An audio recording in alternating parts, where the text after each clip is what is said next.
There's never a time in your life that you're not going to learn something. You just got to be a sponge and soak it up.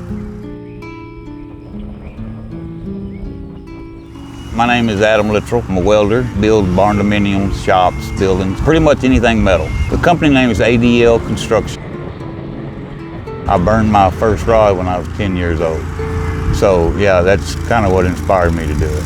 Graduated high school.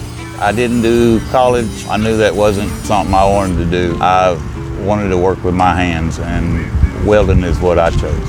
All my learning was from my dad, and that's typically the case with people like me that don't choose the college life, and they have old school people that are welders that are really good. And you know, I learned a lot from those old timers, and my dad was at the top of the list. Right after I graduated high school, I started doing wrought iron fences. There was times when I did work for government, very briefly, but I always stayed with welding. But we started doing wrought iron fences, went crazy with that, and it all just kind of led into bigger things. The wrought iron fences was a good starting point for me, but it obviously led to what I do now, which is a lot of shops and buildings and barndominiums.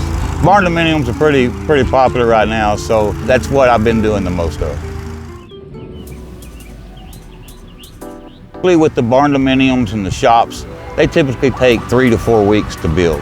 So depending on how big they are. I could get 2 or 3 crews, but I would lose the quality part of it, and I don't want to sacrifice that. So I always had a small crew and focus on the quality of work that I put out.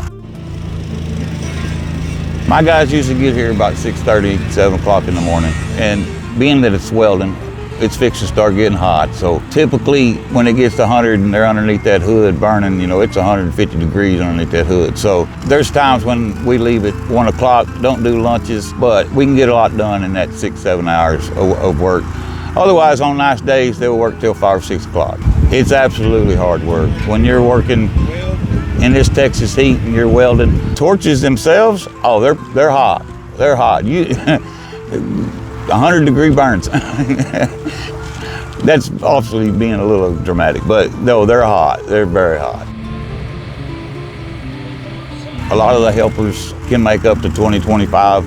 Some of the crew leaders might make a little bit more than that. In my field, your crew leader making $25 an hour right now, you're doing pretty good. Some of the other welding fields, pipeline work, stuff like that, you're gonna get up there, you know, $50 to $80 an hour. If you're one of these people that you don't really care about a girlfriend when you're young and you like traveling, being a pipeliner is another great career because you're always working, you can't spend your money, and you do make good money. And it's like I said, it's just different fields. A lot of TIG welding, when you're in the fabrication stuff, some of that can even get higher than that. So, but yeah, it's a wide range. Pipeline, TIG, a lot of fabricating things, whether it's just small stuff or big stuff. There's a lot of industries out there that you can go to work for, and a lot of these people will actually teach you to weld and train you to do that, and then also get you certified in that industry, whether it's TIG or there's all sorts of different certifications welding wise that you can do. And some companies will actually work you towards that. All you got to do is have the want to. That really makes me happy to know, you know, there are some out there that just want to do it and hammer down with it. It's not something that's crazy hard to learn. You got to have the want to, and you can get her done. But there is smaller trade schools available to get you started, and some of these trade schools will actually help you get hired on. It's not like a crazy process. There is others. There's like pipeline schools, like I was saying earlier, that will actually go through the whole process and your money when you graduate, and they'll help you get a job. But there's also colleges, smaller colleges that do trade schools to get you kind of in the process and going, if that's something that you're looking to do. I'm an old school guy, so, you know, like I said, be a sponge. You want to learn something, be a sponge, and just, it's amazing to me now, talking about school and going to school for this or that. You can learn a lot of things in your life by not saying nothing, not asking a question. Most of all the people that I've had that worked for me, they don't ask me what I'm doing. They watch me, and it's kind of like the the common sense. Just watch me and you're gonna learn a lot. Same thing with all these other guys here working today. If they don't know it, that they can get it figured out just by watching how they do something.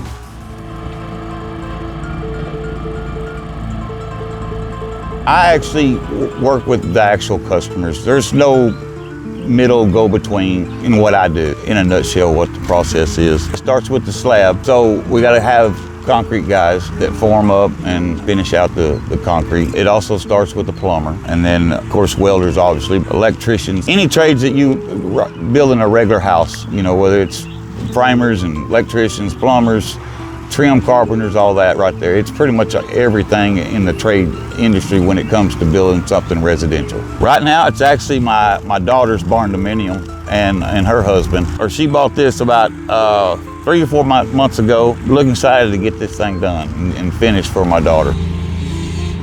Contacts in my business are everything. Don't ever think that somebody you meet is not going to turn into something. Being here on the road, I'll have people come in that just want to know what I'm doing. And they tell me what they do, and we just kind of communicate. So the more you communicate with everybody in this business, it's going to lead for better things for you.